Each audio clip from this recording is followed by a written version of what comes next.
അസ്സലാമു അലൈക്കും വറഹ്മത്തുള്ളാഹി. പ്രിയപ്പെട്ടവരെ, പുണ്യ റജബ് യാത്ര പറയുകയാണ്. അവസാനത്തെ വെള്ളിയാഴ്ചയാണ് ഇന്ന്. അല്ലാഹു സുബ്ഹാനഹു വ തആല വിശുദ്ധ റമദാനിലേക്ക് നമ്മെ ആഫിയത്തോടുകൂടെ എത്തിക്കട്ടെ. നാളെ തുടങ്ങുന്ന മാസം ശഅബാൻ.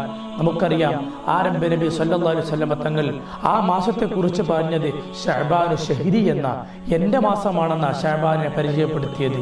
കാരണം പലതുമുണ്ടെങ്കിലും അതിൽ പ്രധാനപ്പെട്ട ഒരു കാരണം വിശുദ്ധ ഖുർആനിലെ സൂറത്തുൽ അഹ്സാബിലെ 56-ാമത്തെ വചനം, ഇന്നല്ലാഹ വ മലായികതഹു യുസല്ലൂന അലൻ നബി യാ അയ്യുഹല്ലദീന ആമനു സല്ലു അലൈഹി വസല്ലിമു തസ്ലീമാ.